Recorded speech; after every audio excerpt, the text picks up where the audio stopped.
안녕하세요. 한때의 미대생입니다. 오늘은 사모펀드 인수 이후에 한샘 주가가 떨어지는 이유라는 주제를 가지고 영상을 준비를 해보았습니다. 그러면 한샘 주가가 과연 얼마나 떨어졌길래 제가 이런 영상을 주제로 가지고 왔는지 궁금해 하실 것 같은데요. 한샘 주가는 2017년에 최고 23만 7,500원을 찍고 2021년에 잠깐 반등을 한 이후에 지속적으로 하락하는 모습을 보여왔습니다. 그러면 사모펀드는 한샘을 과연 언제 인수했냐라는 걸 제가 보여드리면 2021년 10월에 한샘을 이 부근에서 인수를 했다라고 말씀을 드릴 수가 있고요. 그때 주가는 한 11만원 내외에서 움직였는데 사모펀드 IMMP는 주당 22만 1,000원에 당시 주가의 약 2배 정도 금액에 한샘을 인수했다라고 말씀을 드릴 수가 있습니다. 이렇게 IMMP 사모펀드는 주당 22만 1,000원에 한샘을 인수를 했는데 총 인수 금액은 약 1조 5천억 원 규모였고요. 지분의 27.7%를 1조 5천억 원을 들여서 한샘 주식을 인수했다라고 설명을 해드릴 수 있습니다. 제가 이렇게만 설명을 해드리면 IMMP가 사모펀드가 한샘을 굉장히 비싸게 산 것처럼 느껴지시는데요. 사실 이 말은 엄청 비싸게 샀다라고 말씀을 드릴 수가 없는 게 자사주 때문에 그렇습니다. 당시에 한샘이 보유 중이던 자사주 규모는 26.7%로 알려져 있는데요. 이 26.7%를 내가 인수하면, 한샘을 인수하면 이 자사주에 대한 일정 정도의 지분도 내 것이 되기 때문에 자사주를 고려했을 때는 그렇게까지 비싸게 샀다라고 표현하기는 어려운 부분이 있는 거죠. 어찌됐든 간에 사모펀드가 한샘의 주식을 매수한 것까지는 이해했는데 사모펀드가 인수한 이후에 한샘 주가가 왜 계속 떨어지나 이 궁금증을 가져보실 것 같은데요. 간단하게 설명드리면 IMMP는 한샘의 부동산을 노리고 인수를 했기 때문에 한샘의 주가가 하락할 수밖에 없었다. 이렇게 설명을 해드릴 수가 있습니다. 일반적으로 사모펀드의 인수 목적은 내가 산 가격보다 가치를 올려서 비싸게 매각하는 곳에 있겠죠.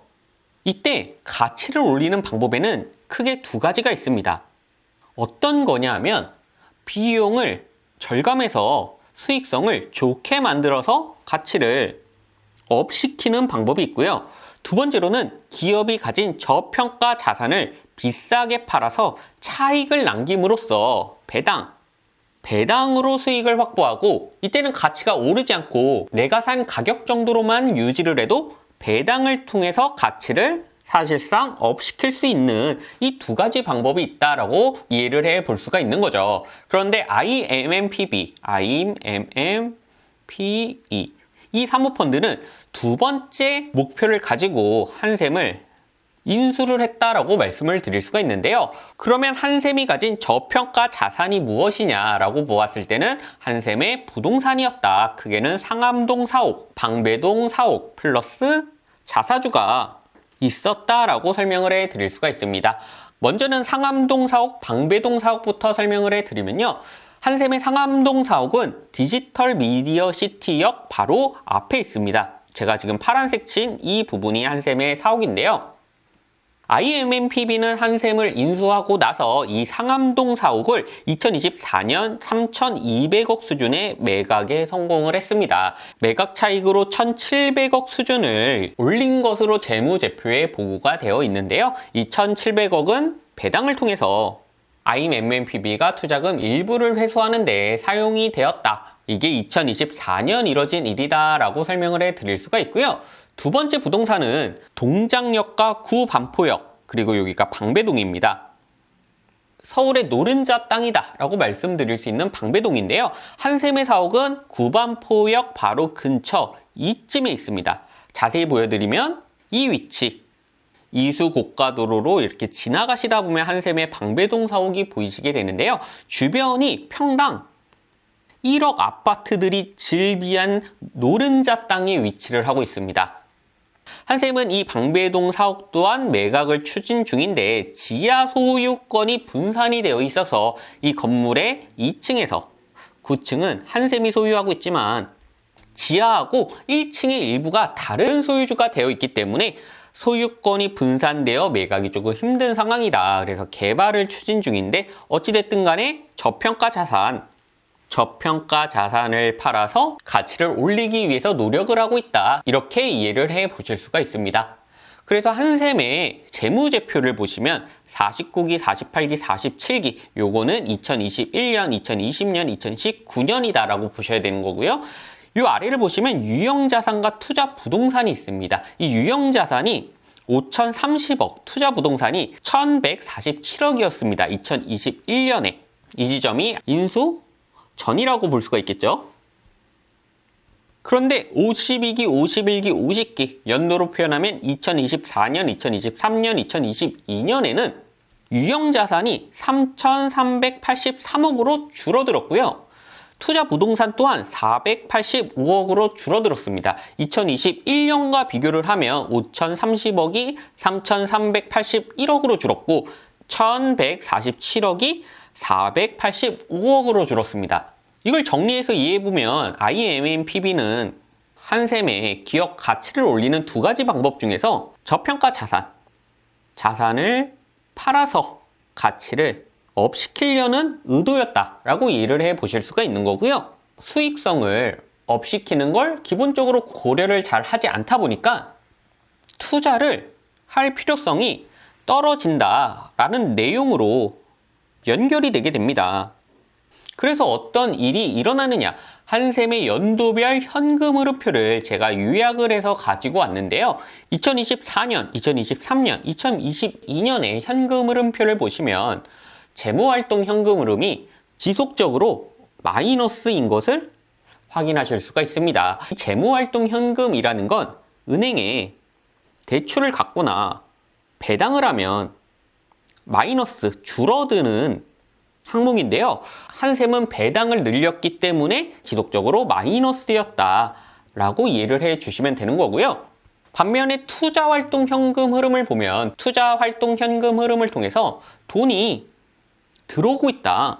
2022년에는 800억, 2023년에는 250억, 2024년에는 909억이 들어왔는데 이 말을 정리해보면 가지고 있는 자산을 팔아서 생긴 돈을 배당을 통해서 주주들한테 나눠줬다라고 이해를 해 볼 수가 있는 거죠. 제가 지금까지 보여드린 데이터를 그대로 연결을 해서 이해를 해 보시면 IMMPE는 한샘의 자산을 현금화해서 투자금 회수에 집중을 하는데 어떻게 투자금 회수에 집중을 하느냐? 바로 배당을 통해서 집중을 하고 있다. 특히나 방배동 사옥도 자산을 매각해서 배당으로 IMMPB가 투자금 일부를 회수할 가능성이 굉장히 높고 결국에는 기업의 본업, 경쟁력 유지를 위한 투자보다 배당이 우선시 되면서 한샘의 주가는 좋을 수가 없다라고 설명을 해 드릴 수가 있는 것이죠. 제가 이렇게 말씀을 드리면 한샘의 주가는 절대 반등하지 못할 것 같이 느껴지는데요. 꼭 그렇지만도 않은 게 IMMP는 향후 시나리오가 어느 정도 준비되어 있다라고 보여집니다. 이 향후 시나리오의 핵심은 결국에 제가 가장 앞서서 설명드렸던 자사주가 될 가능성이 굉장히 높은데요. 이 자사주를 이용해서 주가를 부양하고 매각하거나 자신들의 지분율을 조정해 나갈 가능성이 높다라고 설명을 해 드릴 수가 있습니다. 이게 무슨 말이냐 하면요. 현재 최대 주주 및 특수관계인 주식 지분율이 35.97%를 보유를 하고 있습니다. 사실상 최대 주주가 활용 방안을 결정할 수 있는 자사주가 26%나 있기 때문에 이 자사주를 소각했을 때 이 지분율이 상승하는 효과가 있거나요. 아니면 주가 부양에 활용될 수 있다. 이렇게 설명을 해 드릴 수가 있는 거죠. 가지고 있는 자사주를 어떻게 활용하느냐에 따라서 주가를 부양시키거나 지분율을 높인 다음에 매각을 하면 배당 플러스 높아진 기업 가치의 매각이 가능하다. 이게 IMMPE가 본인들의 수익률을 극대화하는 전략이다 라고 설명을 해 드릴 수가 있는 거죠. 그래서 오늘 영상의 결론을 내어드리면 한샘의 주가 하락은 최대 주주가 자산 현금화에 집중을 해서 투자가 안 되고 있다. 자산을 현금화하는 데 집중을 했기 때문에 당연히 투자에 적극적이지 않아서 미래 성장 동력이 보이지 않는다. 그렇기 때문에 주식 투자자들이 한샘의 주가를 긍정적으로 평가할 수가 없었다라는 결론으로 이어지게 될 수 있습니다.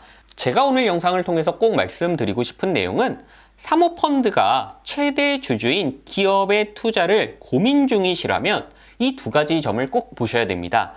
사모펀드가 가치를 올릴 때는 비용을 절감해서 수익성을 좋게 만드는 방법 하나랑요. 기업이 가진 저평가된 자산을 팔아서 차익을 남기는 방법 두 가지가 있는데 사모펀드가 최대 주주인 기업에 투자를 하실 때는 무조건 1번 전략을 가지고 인수를 했을 경우에만 투자를 하시는 게 향후 투자 수익률이 좋을 수 있다라고 설명을 해 드릴 수가 있습니다.